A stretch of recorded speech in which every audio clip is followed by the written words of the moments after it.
ini. Ibu Dila, dalam observasi kelas, sebelum kita di kelas ada hal-hal yang mungkin saya perlu tanyakan ke Ibu Dila sebagai pengelola kelas nanti. Yang pertama Ibu Dila, mungkin dalam pembelajaran nanti tujuan apa yang Ibu mau capai di kelas itu?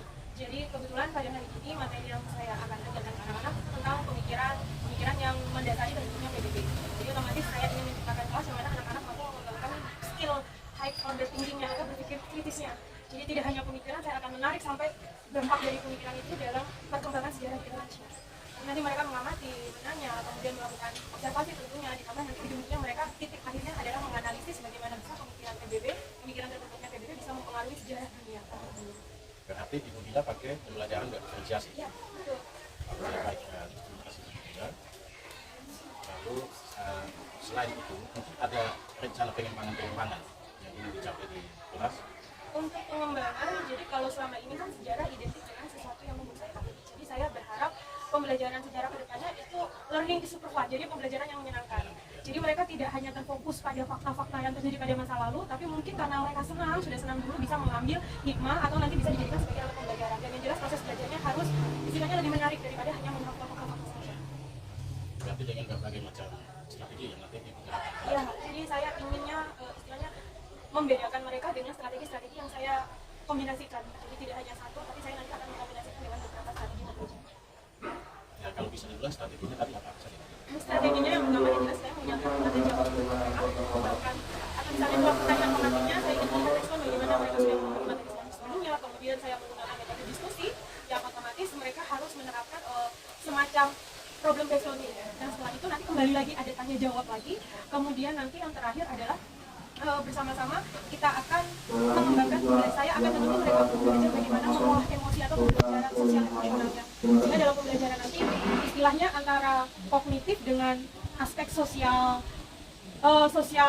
afektifnya itu bisa jalan dengan meramukan strategi yang mana tanya jawab dengan sistem yang digabung dengan metode problem based learning. Oke. Baik Ibu Dila, terima kasih. Kita sampai jumpa lagi di kelas. Mudah-mudahan apa yang Ibu Dila rencanakan itu bisa dijalankan dengan baik. Ya, baik. Terima kasih Pak Denny. Selamat pagi. Bagaimana kabar kalian hari ini? Baik. Oke, good. Dari mukanya kelihatan sedang bahagia dan ceria. Oke, anak-anak, sebelum kita mulai proses belajar kita, tolong Iban maju ke depan untuk memimpin kita semua dalam doa.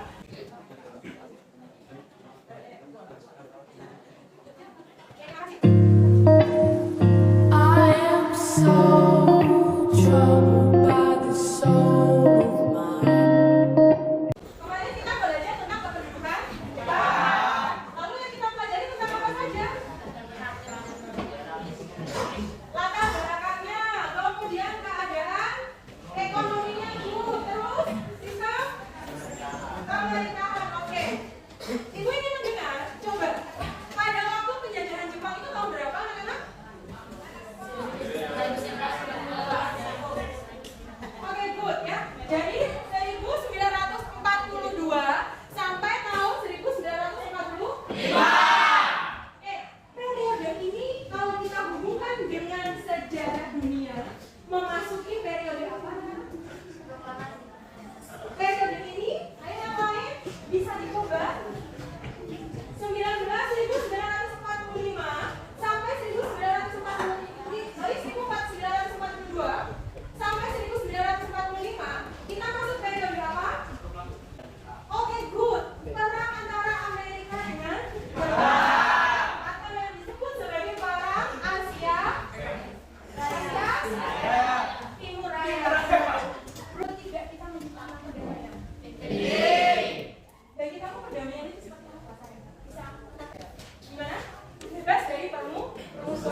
semacam ini tidak perlu dilakukan.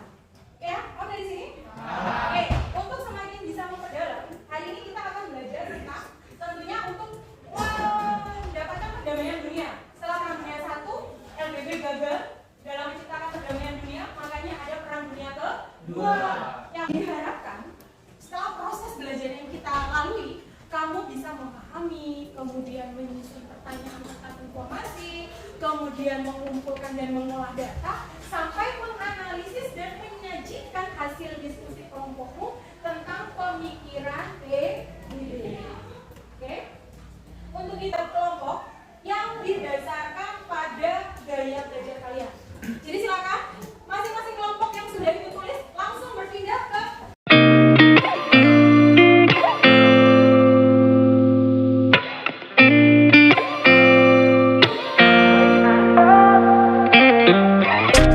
Gotta find my way to you, even though you're next to me.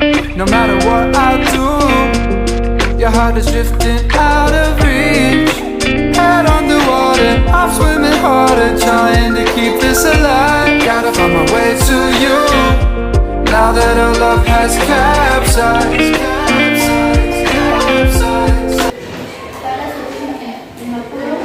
Indonesia menghadirkan rumah mencari anggota PBB.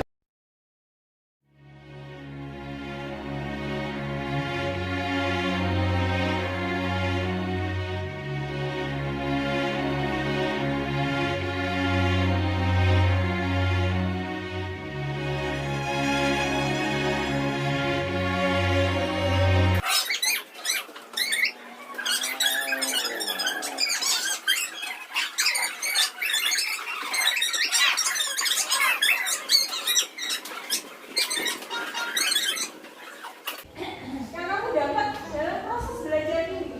Satu sah. Kita belajar tentang perdamaian. Intinya PBB itu bersifat sebagai mediator kalau ada konflik yang terjadi. Kalau misalnya negara-negara yang berhubungan,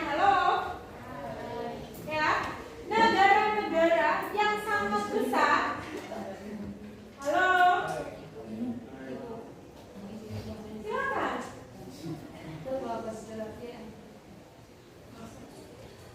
Tunggu ibu sebentar lagi selesai. Tunggu ibu sebentar lagi selesai. Ya, PBB saja, negara-negara itu menyelesaikan masalah dengan cara perdamaian. Nah, kamu ya, kalau ada masalah dengan teman-temanmu, kamu cenderung menggunakan cara kekerasan. Rasa diri atau tidak? Hah? Belajar dari PBB, seharusnya kita lebih membudayakan menciptakan perdamaian. Kalau ada masalah-masalah yang kamu temui di kehidupan, kamu bisa menyelesaikan dengan jalan mediasi. Oke, dari sini ya. Ada yang ditanyakan? Pas? Oke, persiapkan minggu depan kita akan belajar tentang pemikiran proklamasi. Untuk itu, dibaca-baca bukunya, gunakan HP-mu untuk mencari itu akar yang mendorong kenapa bisa memunculkan ide untuk proklamasi. Kemudian minggu depan kita bertemu kembali. Oke, akhir